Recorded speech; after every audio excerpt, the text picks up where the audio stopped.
औज़ुबिल्लाहिमिनश्शैतानिर्रजीम बिस्मिल्लाहिर्रहमानिर्रहीम अस्सलामुअलैकुम वरहमतुल्लाहि वबरकातुहू। हेलो फ्रेंड, हेलो ये एफएमएस फैमिली। उम्मीद है कि आप सभी ठीक होंगे, खैर ऑफिस के साथ होंगे। एक बार फिर आपको वीकली फोरकास्ट में हम वेलकम करते हैं और ये वीक स्टार्ट हो रहा है 22 मार्च से लेके 28 मार्च 2025 तक। और ये वीक बहुत ही ज्यादा इम्पोर्टेंट है, इसलिए एक एक चीज आपने सुननी है, देखनी है, समझनी है और नोट डाउन करनी है अगर आप हमारे साथ अगले वीक में भी बेहतरीन प्रॉफिट बनाना चाहते हैं।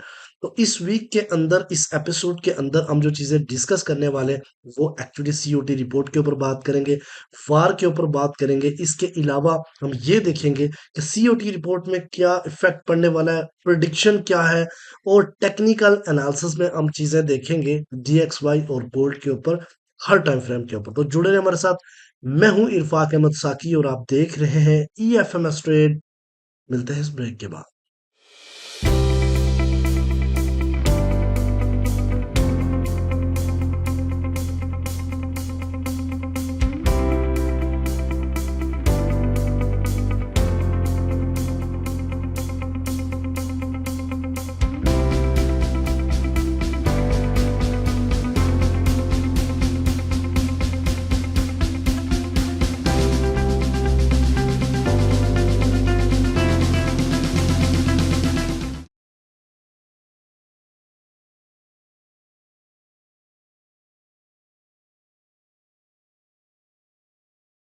वेलकम फ्रेंड, अगर आप न्यू है, अभी तक आपने हमारा चैनल सब्सक्राइब नहीं किया तो सबसे पहले चैनल को सब्सक्राइब कर लें, बेल आइकन पे क्लिक कर लें ताकि रोजाना की अपडेट आपको मिले, उसी टाइम वीडियो देखें और ट्रेड को प्लान कर सकें।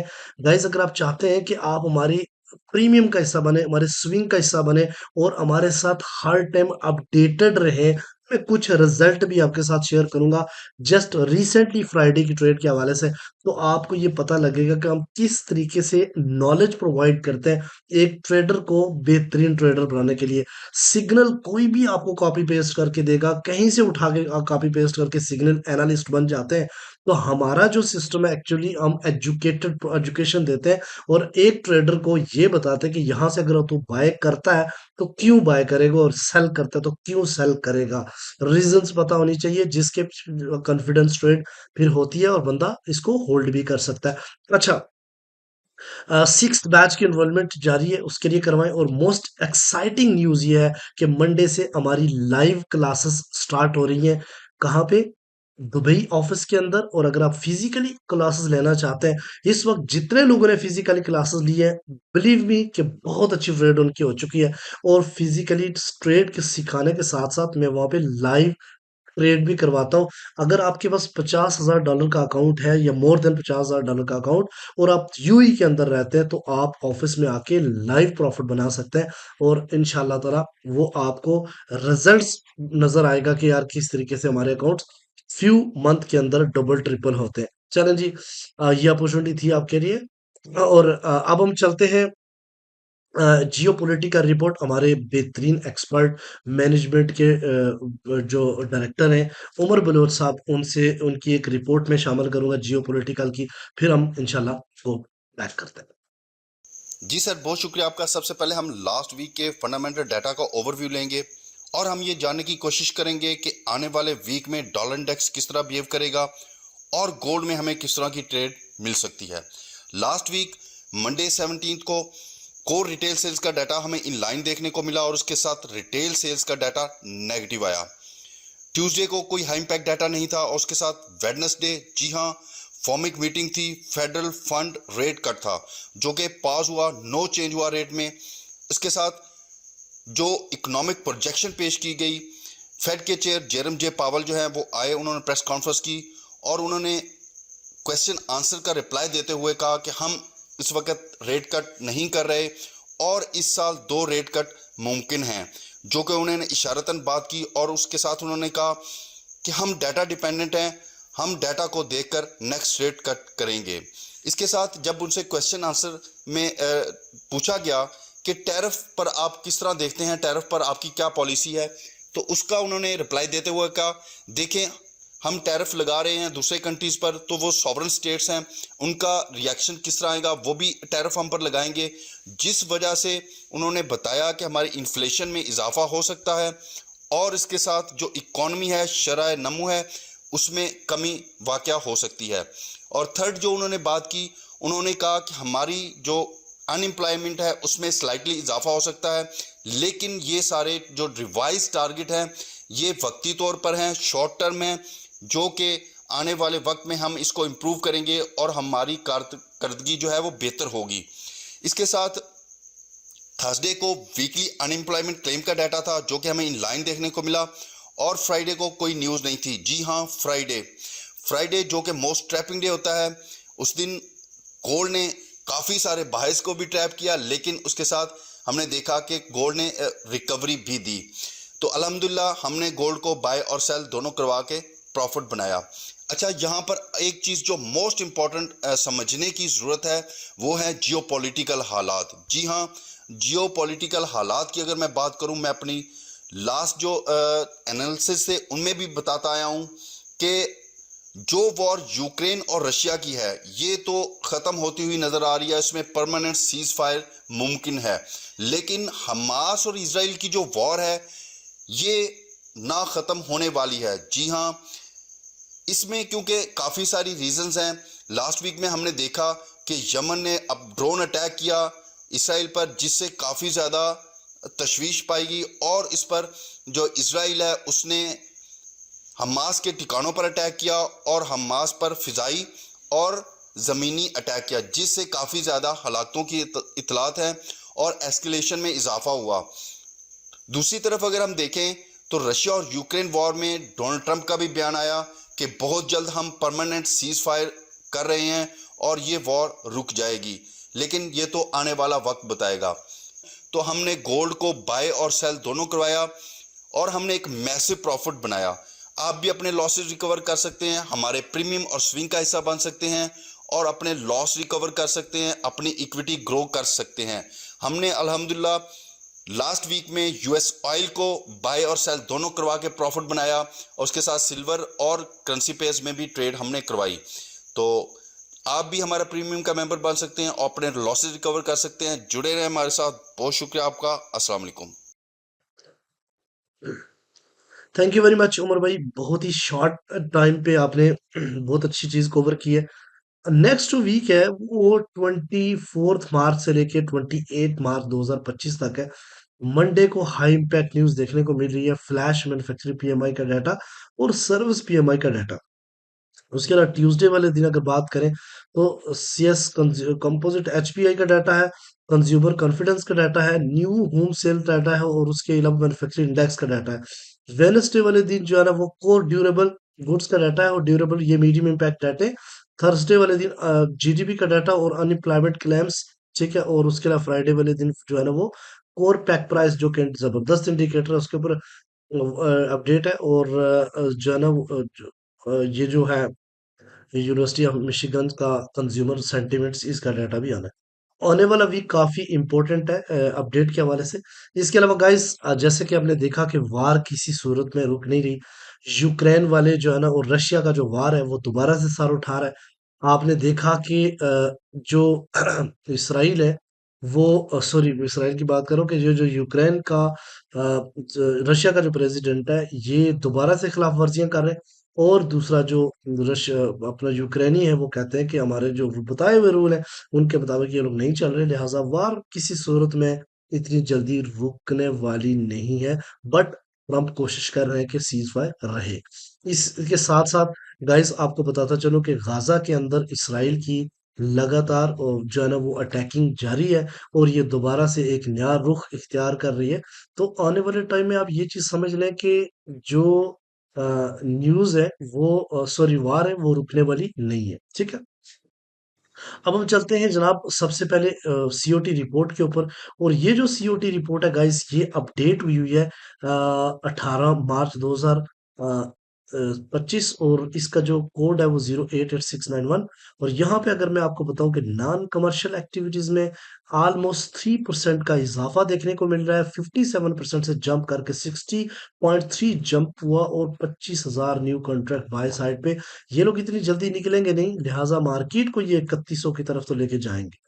यहाँ पे देखें तो ओपन इंटरेस्ट भी आपको वाजे बढ़ता हुआ दिखाई दे रहा है।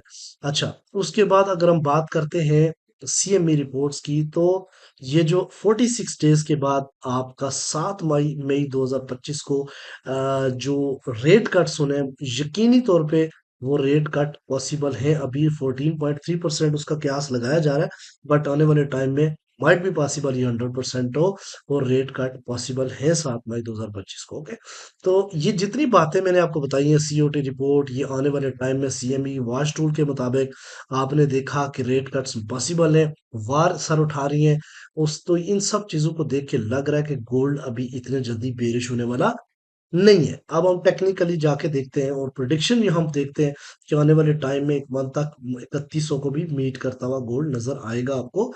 अब जरा चलते हैं गोल्ड के टेक्निकल एनालिसिस के ऊपर। सबसे पहले मैं आप बात करूंगा यूएस 10 ईयर यील्ड्स की। तो यहाँ पे मार्केट जब 19 मार्च को गिरी थी 10 ईयर्स की, तो यहाँ पे गैप छोड़ा था और ब्रेकआउट कर दिया था। फिर मार्केट ने खुद को रिकवर किया। अब ये गैप को पिन करके अगेन जो है ना वो डाउन साइड की तरफ जाने के चांसेस हो सकते हैं। ठीक है, अब हम आते हैं जनाब डीएक्सवाई के ऊपर। तो यहाँ पे आपके सामने H1 चार्ट है, गौर से बात को समझना है। ट्रेंड बुलिश है तो क्या हो सकता है जी, माइट बी पॉसिबल। रेंज बता रहा हूँ आपको 104.2 से लेके 104.4। ये जो पट्टी आप न देख रहे हो, ये पट्टी रेड पट्टी, ये डिसीजन करेगी अगर तो मार्केट इससे ऊपर जाके H1 क्लोज करती है और रीटेस्ट के ऊपर भी उसी डायरेक्शन में जाती है, तो फिर ये तीन बड़े लेवल है। पहला लेवल 104.9, दूसरा लेवल 105.4 और तीसरा लेवल है 106 पॉइंट तक। यहां तक जाके दोबारा से ड्रॉप हो सकता है डीएक्सवाई। अगर H4 की बात करें तो सेम यही प्रोसीजर है, यही पट्टी देखने को मिल रही है और यहीं से मार्केट डाउन साइड की तरफ आ सकती है, क्योंकि जो ट्रेंड है H4 के ऊपर अब ट्रेंड जो है ना वो बुलिश होता दिखाई दे रहा है। क्योंकि मार्केट ने पिछला जो लो का हाई लगाया होता, यानी लोअर लगा हुआ था लोअर हाई, ठीक है, उसको ब्रेक करके मार्केट ने कैंडल ऊपर क्लोज किया तो ट्रेंड हो गया बुलिश। ठीक है, अब ये बुलिश ट्रेंड कब तक वैलिड रहता है? छोटे टाइम फ्रेम के H1 और H4 के ऊपर बुलिश ट्रेंड है। ठीक है, तो ये फेयर वैल्यू गैप को ले सकता है और मैक्सिमम जो है 105.7 तक जा सकता है, फिर ये दोबारा ड्रॉप होगा। अच्छा, अब हम आते हैं गोल्ड के ऊपर। जरा तवज्जो दीजिएगा इस पॉइंट के ऊपर और समझने की कोशिश कीजिए मैं आपको क्या समझाने वाला हूँ। सबसे पहले हम बात करेंगे वीकली के बारे में। ये जो वीक पिछला गुजरा है, ये इसका जो लो था वो 2982 से लेके मार्केट गई 3057 तक, यानी एक नया recorded all time high market ने क्रिएट किया और हायर हाई बनाया। यहाँ पे बात सच समझ में आने वाली है कि जो मार्केट का लोअर हाई बना वो 2883 है। यानी जब तक 2833 से नीचे वीकली क्लोजिंग नहीं होती, तब तक आपने डिमांड जोन से बाय को नहीं छोड़ना। सिंपल, ठीक है। अब मेरे नजदीक ये है कि मार्केट आपको बासानी वो 2988 से आने वाले टाइम में बाइंग दे सकती है और 2956 से बेहतरीन बाइंग दे सकती है और आखिरी 2833 से। ठीक है, और यहां से भी ऊपर मार्केट जाती हुई दिखाई देगी। छोटे टाइम फ्रेम में हम ऊपर मजीद बात करेंगे।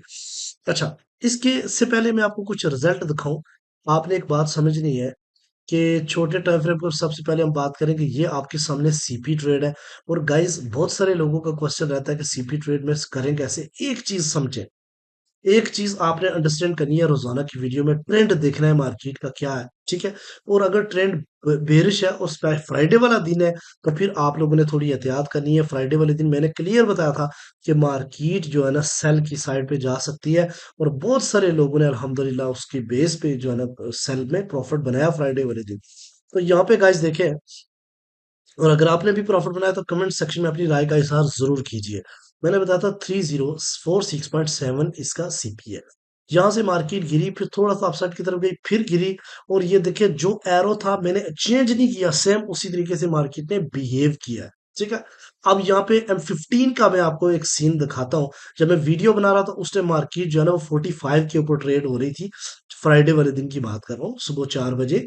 तो ये मैंने लाइन खींची थी कि ये रेजिस्टेंस, ये रेजिस्टेंस, ये रेजिस्टेंस, इन जगह से आपने गोल्ड को सेल की नजर से देखना है, ठीक है। यानी इस, और ये भी बताया था कि सेल को होल्ड करना है, बाय करो तो प्रॉफिट बुक करना है। अब यहाँ से मार्केट आई, नीचे गिरी, ये ट्रेंड लाइन ड्रा की थी। यहाँ पे मैंने बताया था कि ये स्कैल्पिंग जोन है, और यहाँ पे मार्केट ने काफी टाइम रही, और फिर यहाँ से फेयर वैल्यू गैप लेके डाउन साइड की तरफ गई। और ये वाला जोन जो था, ये वाला जोन डिमांड था, बट इसको ब्रेक करके ब्रेकर ब्लॉक मार्केट ने बनाया, और लो लगा के फिर आई, जिसने काफी देर मार्केट के साथ फाइट की, और फाइनली मार्केट ने इससे ऊपर जाके closing the.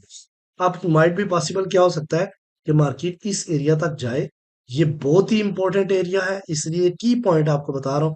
This is a main की पॉइंट, ये वाला एरिया, जहां तक मार्केट को थोड़ा बहुत फाइट करनी पड़ेगी इसको ब्रेक करने के लिए, ठीक है।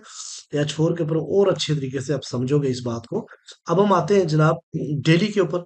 तो ये गाइस डेली देखें तो डेली पे तो मैंने बड़ा, वो था जब नीचे गिर रहा था तो बड़ा कॉन्फिडेंस था कि इतना मार्केट नीचे नहीं जाएगा। हाँ, फ्राइडे का प्रॉफिट सेल में क्लोज जरूर करें, बट इतना नीचे से नहीं जाएगा। कि ये मेरी लाइन लगी हुई थी, आप वीकली वीडियो में देखें, और इसको टच करके मार्केट कैसे ऊपर गई। ये गैप भी था, इसको भी मार्केट ने फिल किया, और नीचे भी गैप है। तो अभी तो मार्केट ऊपर है। आप देखते हैं कि आने वाले टाइम में अगर अगर मार्केट 3000 से नीचे डेली की क्लोजिंग करती है, तो फिर हम एक्सपेक्ट कर सकते हैं कि मार्केट जो है ना वो 2950 2956 के एरिया को टच करके आए, ठीक है। लेकिन ऊपर ऊपर रहेगी तो ऑफ कोर्स जो है ना मार्केट 3100 की साइड पे जा सकती है। अच्छा, ये कोई इतना बड़ा डीप नहीं था, जितना मार्केट बुलिश हुई है इतना बड़ा डिप नहीं था कि मार्केट अभी लिक्विडिटी स्वीप करने के लिए शायद भी पॉसिबल थोड़ा और मजीद रिट्रेस करे। हम इस पॉइंट पे भी बात करेंगे, ठीक है। अच्छा, अब हम आते हैं जनाब H4 के ऊपर। ये आपने, लेकिन इससे पहले मैं आपको H1 के दर्शन करा देता हूँ। और ये मैंने बिल्कुल चेंज नहीं किया, सेम फ्राइडे का जो वीडियो बनाया था वही पड़ा हुआ है, तो आपको थोड़ा दर्शन कराता चलो। अल्हम्दुलिल्लाह EFMS ट्रेड की एक्यूरेसी चेक करें। आप लोगों ने स्ट्रक्चर ट्रेड बननी है, प्राइस सेक्शन वाले हीरो बनने हैं। लोगों के सिग्नल को फॉलो नहीं करना बल्कि प्राइस सेक्शन को फॉलो करना है। तो यहाँ पे देखिए मैंने लिखा था कि ये सेलिंग जोन है, ठीक है। मार्केट एग्जैक्टली उस टाइम इसी जगह थी, यहाँ से मार्केट सीपी से नीचे गिरी, ये मेरा एरो था। और यहाँ पे मैंने बताया था कि ये बाय स्कैल्पिंग कर रहे हैं इस जगह पे। और देखिए इस जगह पे मार्केट ने अच्छा खासा आपको प्रॉफिट दिया है, स्कैल्पिंग थी ना, फिर ब्रेक कर गई, ठीक है। फिर मैंने ये एरो डाला था कि इस तरह मार्केट कर सकती है। फिर ये जो जोन था ये डिमांड वाला था, ये डिसेंट जोन था। डिसेंट जोन से थोड़ा सा पहले मार्केट मुड़ गई, बट डिसेंट जोन को टच करती तो हम दोबारा से यहाँ से स्विंग बाय करवाते। लेकिन मार्केट ने उससे पहले मुड़ा, और हम लोगों ने स्विंग बाय एक्टिव नहीं करवाई। अच्छा, यहाँ पे देखो तो 3014 और 3006 डिमांड जोन क्लियर नजर आपको देखने को मिल रहा है। और इसने अच्छा अच्छा खासा प्रॉफिट बनाया है जिस लोगों ने इस जोन को लिया होगा। अब सिचुएशन क्या है, अब सिचुएशन H4 के ऊपर आपको क्लियर होगी। ये है जनाब H4। H4 में आप देखें कि एक आपको रूफ टाइप स्ट्रक्चर नजर आ रहा है, जिसके इस साइड पे भी डाइवर्जेंस, इस साइड पे भी डाइवर्जेंस, और ऊपर हायर हाई। तो अब ये देखते हैं कि ट्रेंड बुलिश। अब ये देखना है कि ये जो मार्केट ने डाइवर्जेंस बनाई है पिछले थर्सडे और फ्राइडे को, मार्केट गिरती गिरती गिरती यहाँ पे गिरी, उसके बाद फिर बायर ऊपर उठे, फिर यहाँ से फिर रिजेक्ट हो गई, फिर बायर उठे, यहाँ पे फिर जो है ना फिर गिरी। अब सिचुएशन आपने समझनी है। देखो टेक्निकली आप स्ट्रांग होने चाहिए। जो आपको दिखाया जा रहा है एक्चुअली वो होता नहीं है। आपने इसके बैकएंड में साइकोलॉजी क्या है उसको कॉपी करना होता है, समझने की कोशिश करिए। दो तरह की हड्डियां मैंने डाल दी हैं गोल्ड के लिए। 70% वाली हड्डी ये है, और 30% वाली जो है ना हड्डी ये है। हड्डी क्या है? बोन, ठीक है। आप देखते हैं गोल्ड पहले किसको लेता है, कमेंट सेक्शन में जल्दी जल्दी टाइप करें जरा कि 30% वाली लेगा या 70 वाली। अच्छा, सबने रिप्लाई कर 70 वाली, ठीक है। अब जरा गौर से बात समझे। अब ये जो ट्रेंड लाइन है इसमें मार्केट ने एक स्विंग हाई बनाया, फिर डाउन आई, फिर स्विंग हाई नहीं टूटा, पहले रिजेक्ट हो गई, फिर बायर ने जोर लगाया, फिर स्विंग हाई नहीं टूटा, फिर गिर गया, ठीक है। क्लियर नजर आ रहा है कि मार्केट नीचे की तरफ अपना ट्रेंड शिफ्ट कर रही है, चोच भी बन चुका है यहाँ, ठीक है। अब कंडीशन की समझने वाली क्या है, ये डिमांड जोन जो कि ब्रेकआउट वाला था, याद करो ये ब्रेकआउट वाला डिमांड जोन था, इसके ऊपर गई तो आप क्यों कांपने लग गए थे कि भाई यहाँ से मजीद गिरेगी, यहाँ से बाय। अल्हम्दुलिल्लाह जिन लोगों ने किया प्रॉफिट बनाया, और मार्केट ने क्लोजिंग बड़ी खतरनाक जगह पे जाके की है। यानी 3022 इज मेन थिंग, बट 23 पे जाके क्लोजिंग करके ये बताया कि नहीं, अभी सेलर्स नहीं। ठीक है। अब ये एक स्टोरी क्या है, इसको समझने की कोशिश करें। अगर मार्केट ओपन होते ही, पहली तो बात है, मुझे लग रहा है कि 70% गैप डाउन से मार्केट ओपन हो गई, एक बात। दूसरा, गैप डाउन से क्यों होगी, सवाल ये है, इतनी वॉर ये सब कुछ, इसलिए कि जो आप लोगों को दिखाया जा रहा है एक्चुअली वो होता नहीं है। ठीक है। आप गैप डाउन से हो, थोड़ा सा मजीद रिट्रेस करें और अपसाइड की तरफ जाए तो 3100 मारेगी ना। ठीक है। अब यहाँ पे अगर अगर थोड़ा डाउन होने के बाद उठती है और इस वाली लाइन से अगेन ड्रॉप हो जाती है पहले। ठीक है। और ये पॉइंट कौन सा है, ये पॉइंट वही है जो 30-33 का एरिया, जिसमें मैंने 70% अडीव डाल दी है। ठीक है। कि मार्केट यहाँ से रिजेक्ट हो जाए और फिर उसके बाद इस डिमांड जोन को ब्रेक करे, देन मार्केट जो है ना इस एरिया की तरफ जा सकती है। और ये एरिया 2976 से लेके 57 तक का एरिया हो सकता है। अच्छा, जितना भी मार्केट ने ब्रेकआउट के बाद मूव दी है $102 की, यानी 1029 पिप्स की, उसका अगर ट्रेस देखें, ये भी ध्यान में रखें, तो तीन लेवल बनते हैं, एक 2995, एक 3007 और एक 3030। तो ये तीनों दोनों मीट हो चुके, ये रहता है। तो अगर मार्जिन नीचे जाए तो इसको टच करके अगर अगेन ऊपर आती है, तो इसमें कोई शक नहीं कि मार्केट नेक्स्ट आने वाले टाइम में 3100 का लेवल मीट कर पाएगी। ठीक है। इसलिए मेरा क्लियर और वाज़ेह पैगाम है कि आने वाले टाइम में आप लोगों ने गोल्ड को डीप से बाय देखना है और सेल वाली जगह पे अपना बाय प्रॉफिट बुक करना है। आई होप कि आपको ये वीडियो बहुत पसंद आई होगी। कमेंट सेक्शन में अपनी राय का इजहार जरूर कीजिए। मिलते हैं नेक्स्ट वीडियो में, अपना रखिएगा बहुत सारा ख्याल। हाफिज।